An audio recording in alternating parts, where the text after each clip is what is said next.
May 19, 1944, 0150 hours. The Pacific Ocean, 50 miles northwest of Bougainville, Solomon Islands. Lieutenant Commander Walton Pendleton stood on the bridge of USS England, a destroyer escort displacing just 1,400 tons, and watched his executive officer work. The sonar operator had called contact 8 minutes earlier, a metallic ping returning from 300 feet below. Something large and metallic moved through the black water beneath them. The Japanese submarine I-16 was down there. A massive fleet submarine, 350 feet long, carrying 94 men and enough fuel to patrol 20,000 miles without refueling. The I-boats were the largest submarines in the world at that time, carrying their own reconnaissance aircraft, armed with the deadly Type 95 torpedo. Each torpedo could travel 11 miles and strike with a warhead containing over 1,000 pounds of explosives. If you're enjoying this deep dive into the story, hit the subscribe button and let us know in the comments from where in the world you are watching from today. England was hunting it with a weapon most of her crew had never fired in combat. 24 small projectiles, each weighing just 24 pounds, arranged in a circular pattern. The Mark 10 Hedgehog, British-designed, American-built, barely tested in Pacific waters.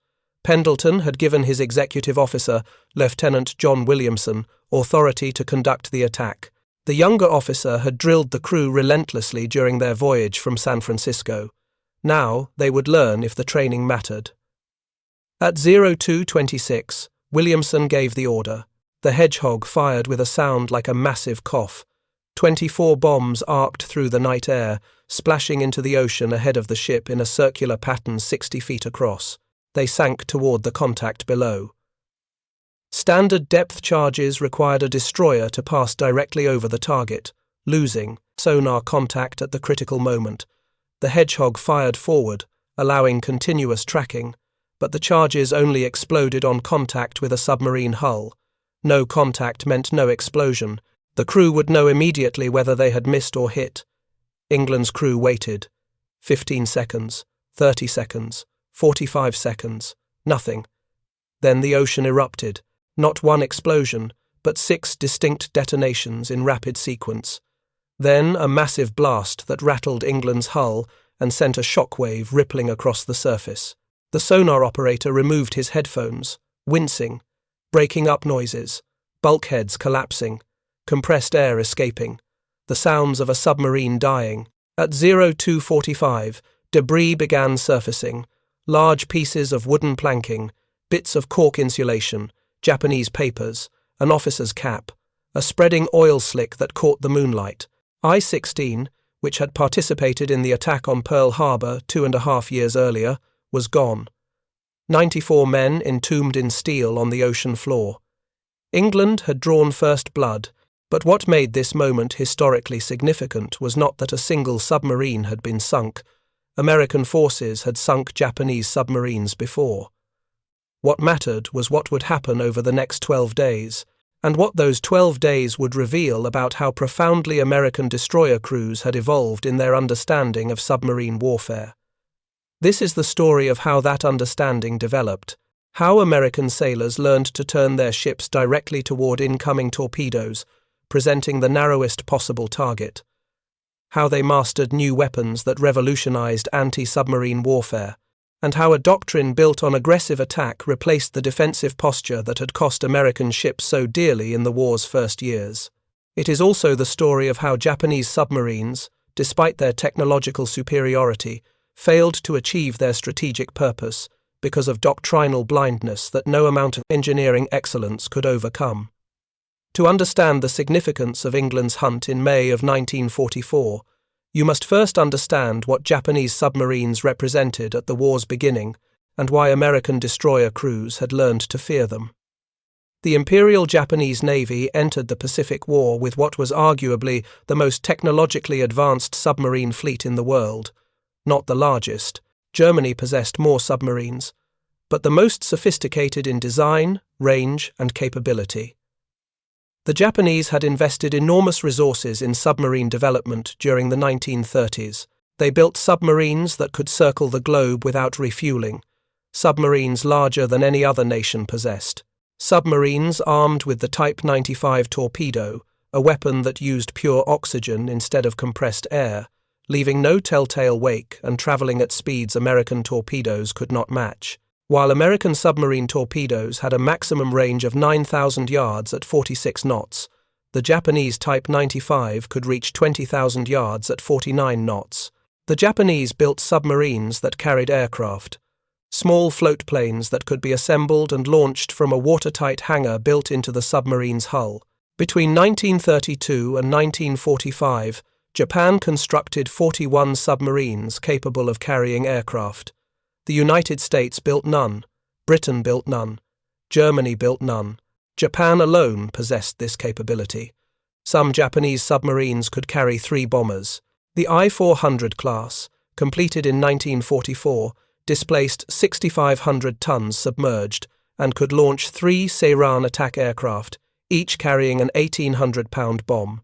The size of Japanese fleet submarines dwarfed contemporary designs. The I-15 class, commissioned in 1940, displaced 2,584 tons surfaced and 3,654 tons submerged. They measured 358 feet in length.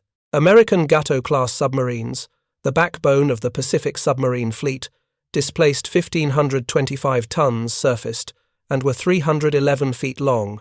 Japanese submarines carried larger crews, more fuel, more torpedoes, and heavier deck guns.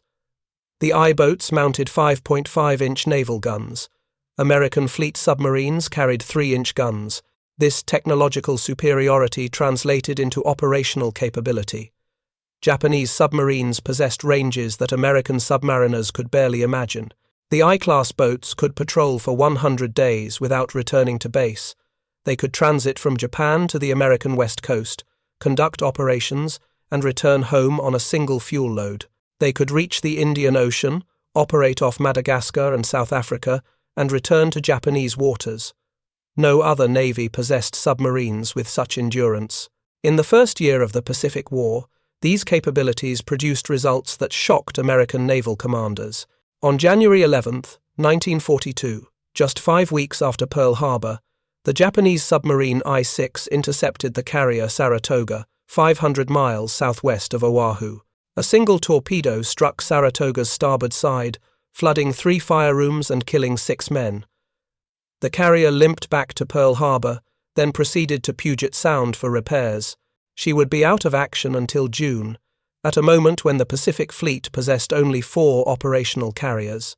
During the Battle of Midway in June of 1942, after American dive bombers had destroyed 4 Japanese carriers, the submarine I-168 penetrated the destroyer screen around the damaged carrier Yorktown. Yorktown had been struck by bombs and torpedoes during the battle. Her crew had abandoned ship, then reboarded to attempt a tow to Pearl Harbor. Destroyers surrounded the wounded carrier. I-168 submerged to 150 feet, crept beneath the screen, and fired a spread of 4 torpedoes. 2 struck Yorktown, 1 struck the destroyer Hamon, which had been tied alongside, providing power and pumps. Hamon broke in half and sank in 4 minutes. Yorktown capsized and sank the next morning.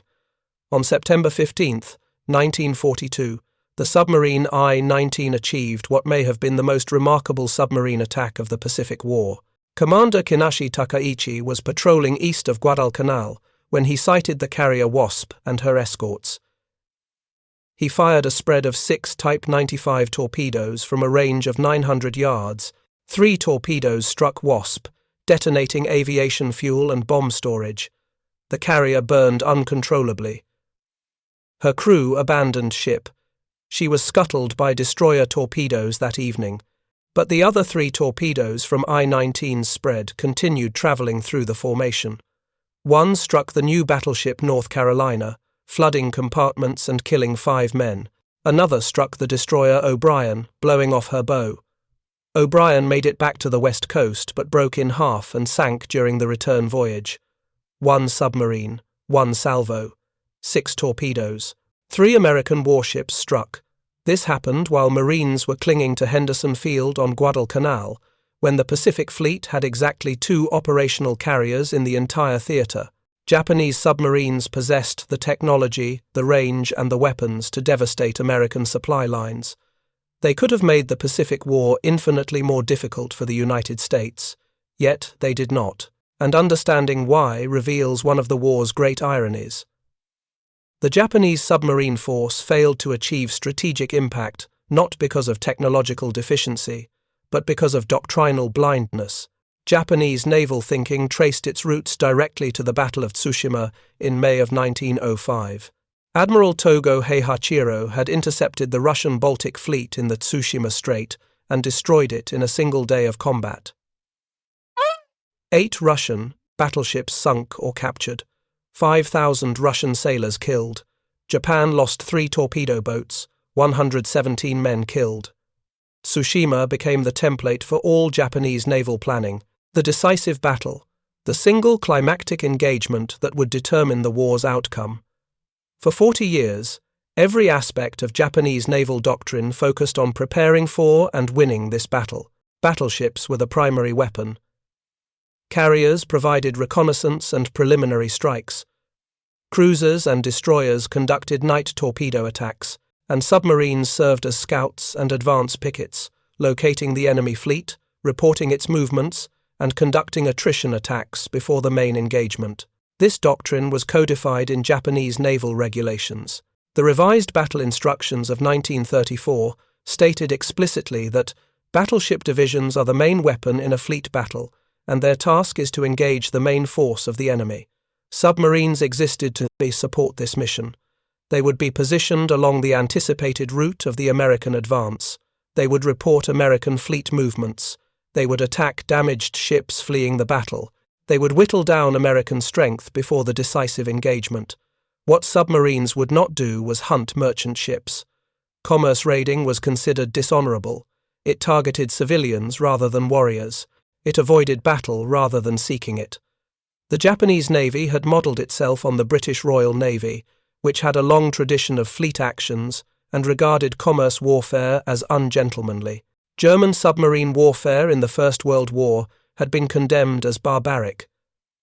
Japanese naval officers wanted no association with such tactics. This doctrinal rigidity had profound consequences. In December of 1941, Japan controlled the resources of Southeast Asia: oil from the Dutch East Indies, rubber from Malaya, rice from Indochina, iron ore from the Philippines.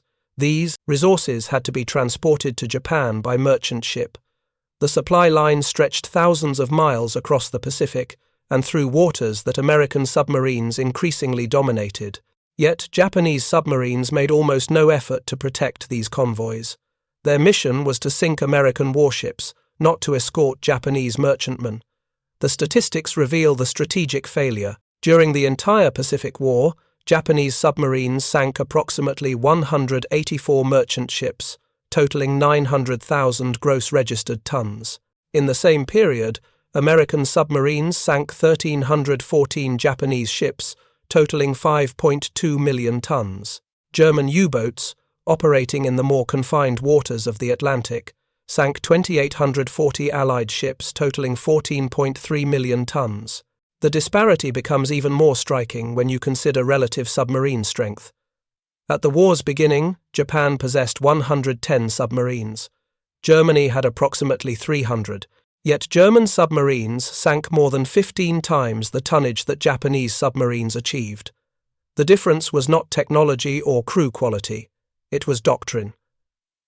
German submarines hunted merchant convoys. Japanese submarines hunted warships. Hunting warships meant engaging the most difficult targets in naval warfare. Destroyers could make 35 knots and turn sharply. Cruisers had even greater speed. Carriers travelled in formations surrounded by destroyer screens equipped with sonar and depth charges. All were defended by anti-aircraft guns and could launch aircraft to hunt submarines. Attacking such targets required penetrating defensive screens, achieving favourable attack positions, and escaping afterward. Success rates were inherently low. By contrast, merchant ships were slow, predictable, and largely undefended for the first 2 years of the war. A tanker carrying fuel from the Dutch East Indies to Japan made perhaps 12 knots. It followed established shipping routes. It often sailed alone or in small groups with minimal escort. A submarine commander who encountered such a target could take time to achieve perfect firing position. Yet Japanese submarine doctrine discouraged attacks on such vessels unless no military targets were available. The consequences extended beyond simple tonnage sunk. Japanese failure to protect their merchant marine meant that by 1944, Japan was being strangled economically. Oil shipments from the Dutch East Indies fell to a trickle. Factories lacked raw materials. The population faced growing food shortages. The combined fleet, which had been the most powerful naval force in the Pacific in December of 1941, had to be stationed in Singapore rather than Japanese home waters because fuel shortages made it impossible to operate from Japan. Meanwhile, Japanese submarines were being pulled from combat operations to serve as supply vessels. Submarines transported rice, ammunition, and reinforcements to isolated island garrisons that American forces had bypassed. This was perhaps the ultimate admission of strategic failure. Submarines that had been designed to sink enemy warships were reduced to hauling cargo to garrisons that would inevitably be abandoned or overwhelmed. In May of 1944, however, Japanese submarine commanders still believed they could influence the war's outcome. American forces were advancing toward the Mariana Islands. The loss of the Marianas would bring Japan within range of American B-29 bombers. It would sever the supply line to the Philippines.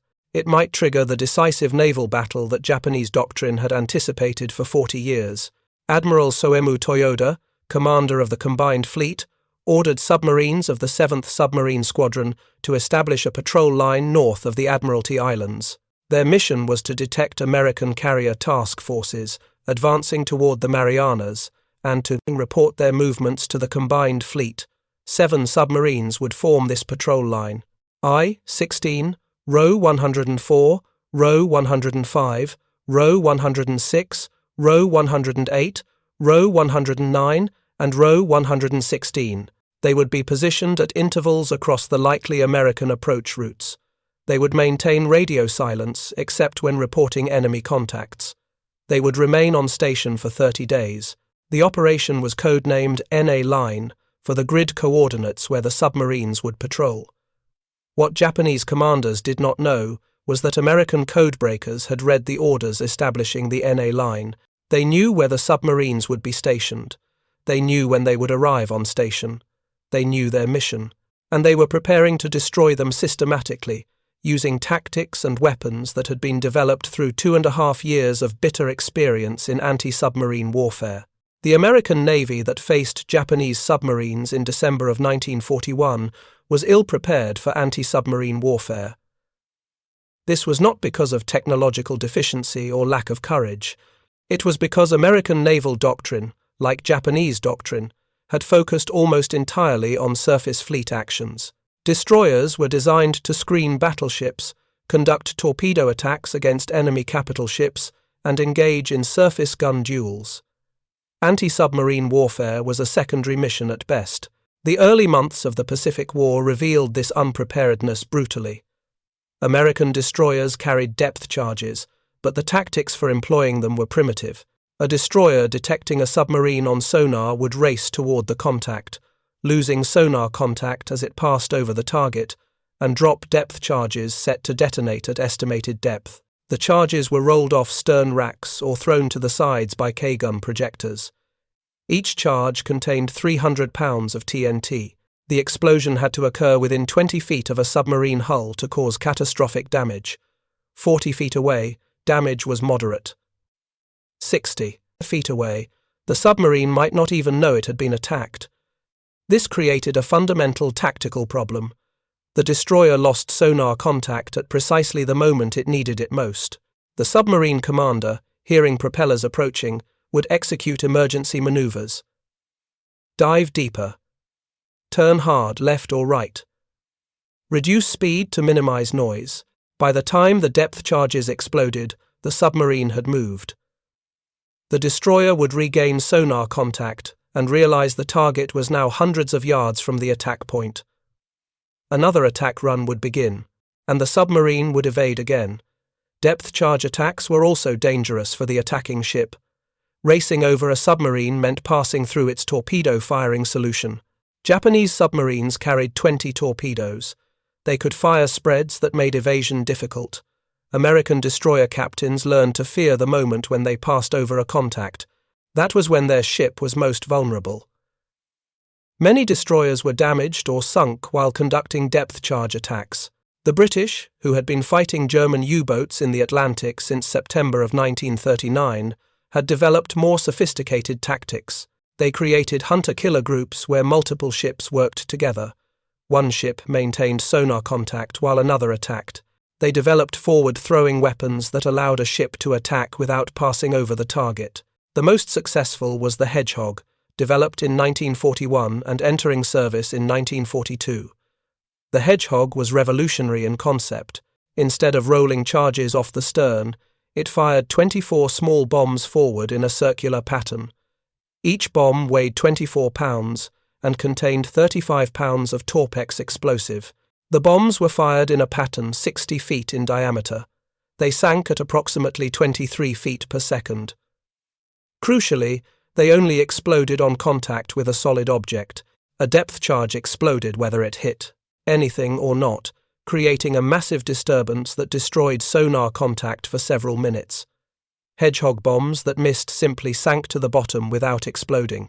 The attacking ship maintained sonar contact throughout the attack and knew immediately whether hits had been achieved. The Hedgehog began arriving in the Pacific in 1943. Destroyer escorts, a new class of smaller, more numerous anti-submarine vessels, were being equipped with the weapon.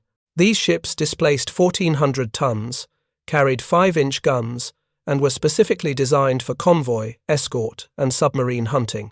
They were slower than fleet destroyers, making only 24 knots, but they carried the latest sonar equipment and could embark larger anti-submarine warfare teams. USS England was a Buckley-class destroyer escort commissioned in December of 1943. Her commanding officer, Lieutenant Commander Walton Pendleton, was a career officer in his early 40s. He had an unusual command style. He gave his executive officer, Lieutenant John Williamson, extraordinary authority to conduct operations. Williamson was younger, more aggressive, and obsessive about training. During England's transit from San Francisco to the combat zone, Williamson drilled the crew relentlessly on Hedgehog attacks. Practice runs, emergency procedures, coordination between sonar operators, the bridge, and the Hedgehog crew. By the time England reached the Solomon Islands in March of 1944, her crew could execute a Hedgehog attack with precision that veteran anti-submarine warfare officers found remarkable. But training and weapons were only part of the equation. The critical advantage came from intelligence. Fleet Radio Unit Pacific, based at Pearl Harbor, had been reading Japanese naval codes since before Midway. By 1944, American codebreakers could decrypt Japanese submarine orders within hours of transmission. They knew where Japanese submarines were ordered to patrol. They knew their schedules. They knew their routes. This intelligence allowed American forces to position hunter-killer groups exactly where Japanese submarines would be. On May 13, 1944, Fleet Radio Unit Pacific intercepted and decoded a message from the submarine I-16. The message reported I-16's estimated time of arrival at Bougainville as 2200 hours on May 22. This intelligence was passed to Commander Hamilton Haynes, commanding Escort Division 39 at Tulagi. Haynes ordered 3 destroyer escorts to intercept: USS George, USS Raby, and USS England. The ships departed Port Purvis on May 18th. If you find this story engaging, please take a moment to subscribe and enable notifications. It helps us continue producing in-depth content like this. The 3 ships formed a scouting line with intervals of 16,000 yards between ships. They steamed north toward the intercept point, searching with sonar. On the night of May 18th to 19th, England made contact with I-16 at the coordinates intelligence had predicted. The submarine was exactly where the codebreakers said it would be. Williamson executed the attack. 6 Hedgehog bombs struck I-16. The submarine sank with all hands. 1 attack, 1 kill, The crew of England had no way of knowing this was merely the beginning. After sinking I-16, the 3 destroyer escorts continued north. Intelligence indicated more submarines on the NA line. On May 20th, radar on USS George detected a surfaced submarine at 0350 hours. The submarine dived when illuminated by searchlight. George attacked with Hedgehogs at 0415 but missed. England regained contact at 0425 and prepared to attack.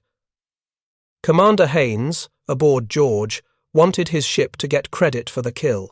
He ordered England to stand clear while George conducted additional attacks. For the next 20 hours, George and Raby made repeated Hedgehog attacks against the submarine, now identified as Row 106. Every attack missed. The submarine was conducting evasive maneuvers, probably commanded by a skilled captain who had survived previous depth charge attacks. At 0501 on May 22nd, after more than 20 unsuccessful attacks by the other ships, Haynes finally ordered England to attack. Williamson fired 1 salvo. At least 3 Hedgehog bombs detonated. A massive underwater explosion followed. Heavy oil and debris surfaced. Row 106 was destroyed. 56 men dead. The hunter-killer group formed a new search line and continued north.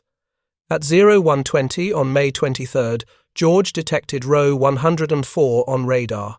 England made sonar contact and attacked at 0154. Multiple detonations, breaking up noises, oil and debris. Row 104 sank with all hands. 3 submarines in 4 days. England's crew was beginning to realize they were part of something unprecedented. On May 24th, at 0350, the 3 ships detected another submarine. This was Row 108. England attacked at 0405. The first Hedgehog salvo missed. England came around for a second attack at 0421. Multiple hits. The submarine broke apart underwater. The explosions were so violent that men on England's deck were knocked down by the concussion. Debris and oil covered the surface for miles. 4 submarines in 5 days. Admiral William Halsey, commanding 3rd Fleet, sent a message to England. "May we borrow you for the opening of the Tokyo season?" The joke concealed growing concern. American intelligence knew 7 submarines had been positioned on the NA line. England and her companions had sunk 4. Where were the other 3? More importantly, had the Japanese realized their submarine picket line was being systematically destroyed? On May 26, a hunter-killer group consisting of the escort carrier Hogat Bay and 4 destroyers arrived to relieve the destroyer escorts for refueling, but intelligence indicated 2 more submarines remained in the area, Row 105 and Row 116. England, George and Raby were ordered to continue the hunt. They refueled at sea from a tanker and resumed patrol. At 0120 on May 26, George detected Row 116 on radar. England made sonar contact at 0150 and fired Hedgehogs at 0214, 3 to 5 detonations. Unlike previous attacks, there was no massive secondary explosion, but oil and debris appeared after sunrise. The oil slick eventually covered several square miles. On June 25, 1944, the Imperial Japanese Navy declared Row 116 lost with all hands. 5 submarines in 7 days. Now only 1 submarine remained, Row 105. Intelligence placed it northwest of the Admiralty Islands. The hunter-killer group searched for days without contact. Row 105 was either not where intelligence predicted, or its commander had realized something was destroying the picket line and had gone silent. The search continued through May 27th, 28th, 29th, and 30th. No contact. Then, on May 30th, sonar operators on England picked up a faint contact, very faint, possibly a submarine running silent at minimal speed, trying to remain undetected. Commander Haynes was aboard George. He ordered George to attack first. George made multiple Hedgehog attacks. All missed. The submarine was evading skillfully. After 25 hours of failed attacks, with over 20 Hedgehog salvos expended, Haynes sent a message to England that would become famous in naval history. "Okay, England, it's your turn. At 07:36 on May 31st, England fired her Hedgehog. At least 10 bombs exploded 180 feet below the surface. 5 minutes later, a massive underwater explosion shook the ocean. Oil, debris, and human remains surfaced. Row 105 was destroyed, 55 men dead. England had sunk 6 submarines in 12 days. No ship in naval history had achieved such a record. The entire Japanese submarine picket line had been annihilated. Admiral Ernest King, Chief of Naval Operations and Commander-in-Chief of the United States Fleet, sent a message to England's crew.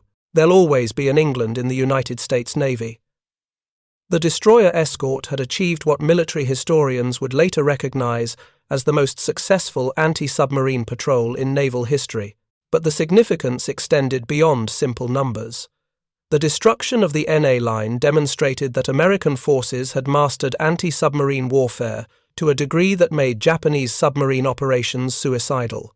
The annihilation of the NA line submarine picket in May of 1944 represented more than tactical success. It demonstrated the complete failure of Japanese submarine doctrine and the evolution of American anti-submarine warfare into a systematic, scientific form of naval combat. Every advantage the Japanese had possessed in December of 1941 had been neutralized or turned against them. Japanese submarines had superior range and endurance. This became a liability when American codebreakers could predict their patrol areas and position hunter-killer groups to intercept them. Long patrol durations meant Japanese submarines spent weeks on station, giving American forces ample opportunity to locate and destroy them. The very characteristics that made Japanese submarines excellent scouts for fleet actions made them vulnerable to systematic hunting. Japanese submarines had superior torpedoes. This mattered little when the submarines never got within firing range. The Hedgehog allowed American ships to attack from 200 yards away, maintaining sonar contact throughout the engagement. Japanese submarine commanders trained to evade depth charges found that evasive maneuvers were useless against a weapon that fired a pattern of projectiles forward. There was no point where the attacking ship lost contact. No opportunity to turn and dive away from the attack point. Japanese submarine commanders were skilled and experienced. Many had served in submarines since the 1930s. They knew how to evade depth charges, how to conduct silent running, how to exploit thermal layers that confused sonar. But this experience became worthless when American intelligence knew exactly where they would be. Skill cannot overcome being ambushed at coordinates provided by code breaking. Experience cannot save you when the enemy knows your orders before you receive them. The human cost was staggering. 6 submarines destroyed. Over 350 Japanese submariners killed. These were not conscripts or hastily trained recruits. They were career sailors, some with decades of service. They died because their Navy's doctrine placed them in positions where American technological and intelligence advantages could be applied systematically. They died because their commanders refused to abandon a conception of submarine warfare that had been obsolete since 1942. After the destruction of the NA line, Japanese submarine operations in the Central Pacific effectively ceased. Submarines continued to operate, but they avoided areas where American hunter-killer groups patrolled. They transported supplies to isolated garrisons. They conducted occasional reconnaissance missions. But the dream of using submarines to locate and weaken American carrier task forces before the decisive battle was dead. American carrier task forces operated with near impunity. When Japanese search planes or submarines did locate American forces, they often discovered that American ships already knew Japanese positions and were maneuvering to intercept Japanese responses. The Battle of the Philippine Sea in June of 1944 illustrated the new reality. Admiral Ozawa brought 9 carriers and supporting vessels to destroy American forces invading Saipan. American submarines detected the Japanese fleet before it could launch strikes. Submarines sank 2 carriers, including Ozawa's flagship Taiho. American carrier aircraft destroyed more than 400 Japanese planes in what pilots called the Great Marianas Turkey Shoot. Japanese submarines played no meaningful role in the battle. They could not locate American forces in time to provide useful intelligence. They could not penetrate the destroyer screens to attack American carriers. They had become irrelevant to the naval war. By late 1944, Japanese submarines were being used primarily as cargo vessels. The submarine I-365 transported supplies to bypassed garrisons in the Marshall Islands. The submarine I-36 carried aviation fuel to Truk. These were missions that destroyer escorts or cargo submarines should have performed. Using fleet submarines as supply vessels represented the ultimate admission of doctrinal failure. Submarines designed to sink enemy warships in support of the decisive battle were hauling rice and ammunition to garrisons that would be starved into surrender. The contrast with American submarine operations was stark. American submarines conducted unrestricted warfare against Japanese merchant shipping. They sank tankers carrying oil from the Dutch East Indies to Japan. They torpedoed transports carrying troops to defend island garrisons. They intercepted convoys bringing raw materials to Japanese factories. By the end of 1944, Japan's merchant marine had been reduced to less than half its December 1941 tonnage. Factories shut down for lack of raw materials. The population faced food rationing that approached starvation levels. The combined fleet could not sortie from Japanese bases because fuel oil was unavailable. American submarines achieved this strategic impact while losing 42 boats to enemy action in the Pacific. Japanese submarines lost 130 boats while achieving minimal strategic impact. The difference was not technology or courage. It was doctrine. American submarines hunted merchant ships. Japanese submarines hunted warships. American submarines strangled Japan's economy. Japanese submarines achieved tactical successes that did not affect the war's outcome. Consider the broader implications. Japan possessed the industrial capacity to build sophisticated submarines. Japanese engineers designed vessels that exceeded American submarines in range, size, and capability. Japanese submariners trained intensively and demonstrated courage repeatedly, yet the Japanese submarine force contributed almost nothing to Japan's war effort.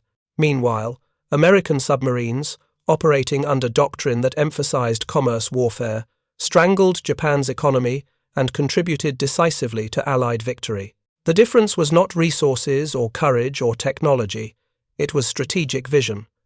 The lesson applies beyond submarine warfare.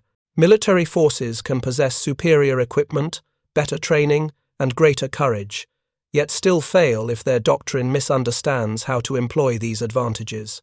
The German army in World War II possessed tanks that were technically superior to most Allied tanks.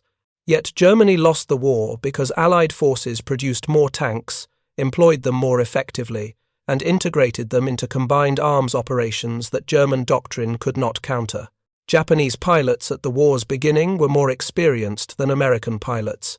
Yet Japan lost the air war because America trained more pilots, developed better tactics, and built more aircraft than Japan could match.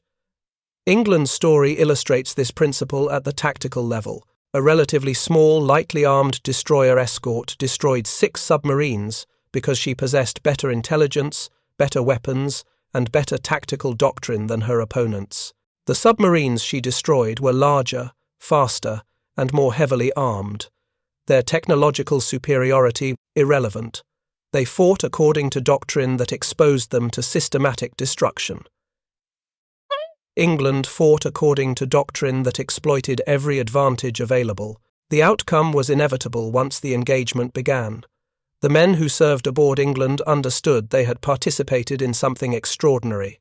Lieutenant Williamson, the executive officer who orchestrated the attacks, later reflected that the crew's confidence grew with each success.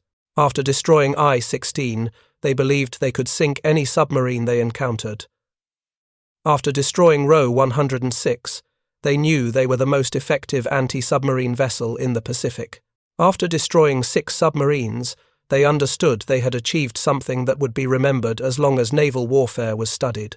That confidence came not from arrogance but from competence earned through training, applied through skill, and validated through results. Lieutenant Commander Pendleton's unusual command style contributed to this success. He allowed Williamson to conduct attacks with minimal interference. He trusted his crew's expertise. He created an environment where initiative was rewarded and training was prioritized. This leadership approach contrasted sharply with the rigid hierarchy common in many naval vessels. Pendleton understood that anti-submarine warfare required quick decisions based on technical expertise. Officers needed authority to act without waiting for orders. England's success vindicated this approach. When England was struck by a kamikaze off Okinawa in May of 1945, killing 37 men, the crew fought the fires and saved their ship. The same competence that had destroyed 6 submarines in 12 days now saved England from sinking. The ship survived, damaged but afloat, testimony to her crew's skill and determination. That she was never repaired, that she was sold for scrap 17 months after her greatest triumph, does not diminish what she accomplished. England's 12 days in May of 1944 demonstrated principles of naval warfare that remain valid today. Admiral King's promise that there would always be an England in the United States Navy honored those 12 days. From 1963 to 1994, the guided missile cruiser USS England carried the name. That ship served with distinction through the Cold War, representing values her namesake had embodied: technical proficiency, tactical excellence, and unwavering determination. When that England was decommissioned, the name passed from active service. Perhaps someday another England will join the fleet. The name deserves to be remembered. The Japanese submariners who died on the NA line deserve remembrance as well. They served their country with loyalty and courage. They executed missions they believed would contribute to victory. That their doctrine was flawed was not their fault. They died because their leadership failed to understand how submarine warfare had evolved and refused to adapt when evidence of failure became overwhelming. Their sacrifice achieved nothing strategically, but their courage and professionalism merit respect. War kills skilled and courageous men on both sides. Doctrine determines which side's sacrifices advance strategic objectives, and which side's sacrifices merely add to the casualty lists. At 0150 hours on May 19, 1944, when England's sonar operator first detected I-16, 2 futures became possible. In one future, I-16 evaded the attack, completed her patrol, and reported when American carrier task forces approached the Marianas. The decisive battle occurred with Japanese submarines, providing tactical intelligence that improved Japanese prospects marginally. In the other future, England destroyed I-16 inches minutes, then systematically annihilated the entire submarine picket line, demonstrating that American anti-submarine warfare had evolved beyond anything Japanese doctrine could counter. The second future occurred. England fired her Hedgehog at 0226. 6 bombs struck I-16. The submarine exploded and sank. 94 men died, and in that moment, the last possibility that Japanese submarines could influence the Pacific War's outcome died with them. What followed over the next 12 days merely confirmed what that first attack had established. American destroyer crews had learned to hunt submarines with lethal efficiency. Japanese submarines, for all their technical sophistication, had become prey rather than predators. The balance had shifted irrevocably. That shift determined more than submarine warfare's course. It affected every subsequent operation in the Pacific. American forces advanced without fear of submarine attack. Amphibious invasions proceeded without submarine interference. Supply lines operated securely.